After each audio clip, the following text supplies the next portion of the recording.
Welcome student, स्वागत है आपका मेरे यूट्यूब चैनल में। आज हम लोग जानेंगे क्लास 5 का पाठ 4 दोहा एकादश। इसमें कबीरदास, अब्दुल रहीम खान खाना और गोस्वामी तुलसीदास की आपको चौपाइयाँ हैं, जिसको हम लोग दोहा है, चौपाइयाँ हैं, जिसको हम लोग पढ़ेंगे और समझने का प्रयास करेंगे। तो सबसे पहले कबीरदास जी का है, कह रहा गुरु गोविंद दो खड़े काके लागू पाए, बलिहारी गुरु आपने जिन गोविंद दियो बताए।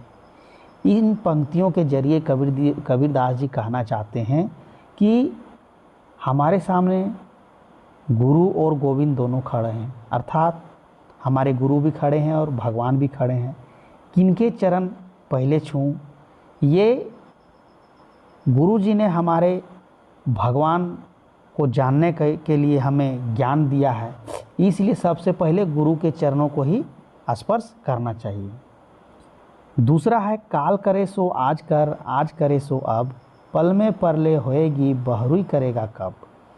इन पंक्तियों के जरिए कबीरदास जी कहना चाहते हैं कि जो काम है उस काम को कल के भरोसे हम लोगों को नहीं छोड़ना चाहिए, अभी तुरंत कर लेना चाहिए, क्योंकि कौन जानता है कि आगे क्या होगा। इसलिए कह रहे हैं कि काल करे सो आज कर, आज करे सो अब, पल में परले होएगी बहुरी करेगा कब। यानी कि बहुत सारे काम हैं जिसे कल पर नहीं छोड़ना चाहिए, जितना जल्दी हो सके उतने जल्दी निपटा लेना चाहिए।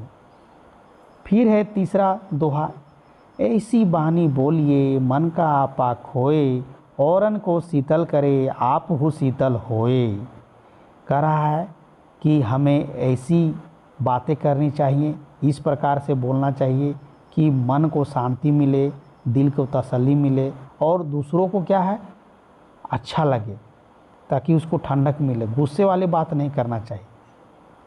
अब है चौथा नंबर दोहा, इसमें कह रहा साईं इतना दीजिए जामे कुटुम समाए, मैं भी भूखा ना रहूं साधु ना भूखा जाए। यहाँ कबीरदास जी कह रहे हैं साईं इतना दीजिए जामे कुटुम समाए, मैं भी भूखा ना रहूं साधु ना भूखा जाए।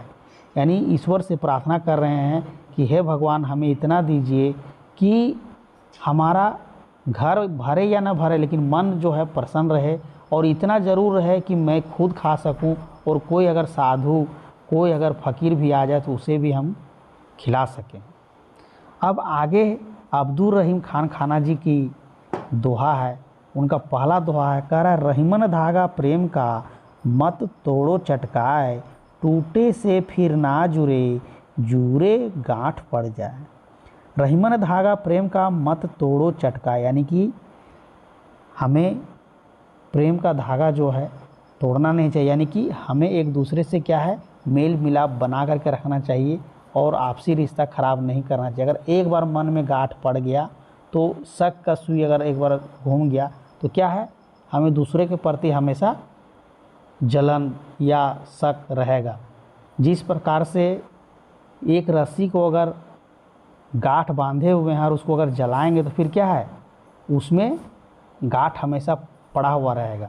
तो रहीमन धागा प्रेम का मत तोड़ो चटकाए, टूटे से फिरे ना जुरे जुरे गांठ पड़ जाए। कह रहा है कि हमें उसी प्रकार से, जैसे किसी रस्सी में गांठ पड़ा हुआ है और उसको जलाएंगे तो फिर क्या गांठ रह ही जाएगा, उसी तरह से हमें आपसी प्रेम भाव बनाए रखना चाहिए, ताकि क्या है आगे समय में किसी प्रकार की हमारे मन में शंका दुविधा ना हो।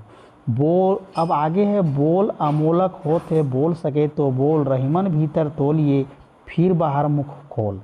रहीम जी कह रहे हैं कि बोली क्या है, एक बहुत अमोल वचन है, जिसे बहुत सोच समझ करके बोलना चाहिए।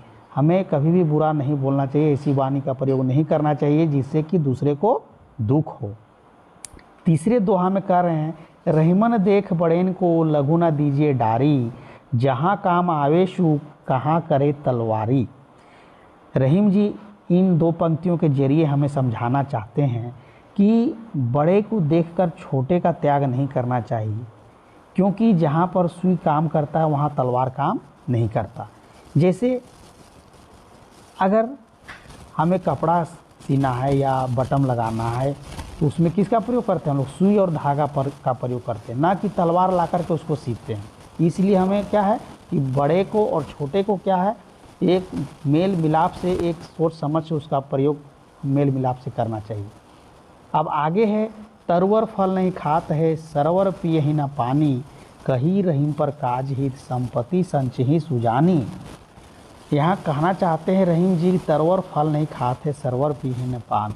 जिस प्रकार से, तरवर माने क्या, पेड़, जिस प्रकार से पेड़ अपना फल नहीं खाते, सरवर यानी कि तालाब, पिए न पानी, अपना पानी नहीं पीते हैं, जिस प्रकार से जिस प्रकार से पेड़ अपना फल नहीं खाते, तालाब अपना पानी नहीं पीते, ठीक उसी प्रकार से सुजानी यानी कि सुसज्जन लोग क्या है, संपत्ति का जो संचय है वो दूसरों के लिए करते हैं, अपने लिए नहीं करते हैं। लेकिन आजकल के युग में ऐसा नहीं है, लोग संपत्ति खुद के लिए संचय कर रहे हैं। जैसा हालांकि पहले के ज़माने में और पहले के दोहे के हिसाब से सुसज्जन लोग संपत्ति का संचय जो है दूसरों के लिए करते हैं, अपने लिए नहीं करते हैं।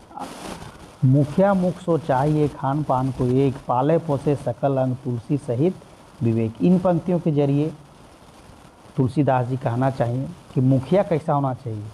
मुखिया ऐसा होना चाहिए, वह मुख के समान होना चाहिए, जो क्या है कि देखने में क्या है, मुख एक लगता है, लेकिन वह पूरे शरीर के अंगों को संभालता है, पूरे शरीर के अंगों को, हाव भाव, उसके सारे सुख सुविधाओं को जननी कौन है, मुख है, चेहरा है। मुखिया इस प्रकार से होना चाहिए। अब है, तुलसी मीठे बचन ते, सुख उपजत चहु ओर, वशीकरण एक मंत्र है, तजदे बचन कठोर। तुलसी जी कहना चाहते हैं, गोस्वामी तुलसीदास, कि मीठा वचन क्या है, मीठे वचन से आदमी खुश होता है और इससे खुशी उत्पन्न होती है। और जिसके पास एक बोलने का तरीका है, बोलने का एक अच्छा तरीका है, वह क्या, बातों के जरिए दूसरों को अपने वश में कर लेता है। अगर आप कठोर वचन बोलेंगे तो सारे किए काम क्या है, बिगड़ जाते हैं। इसलिए हमें मीठा वचन बोलना चाहिए। अब तीसरी पंक्तियां में गोस्वामी तुलसीदास जी कहना चाहते हैं, तुलसी साथी विपत के, विद्या विनय विवेक, साहस सुकृत सुसत्य व्रत, राम भरोसा एक।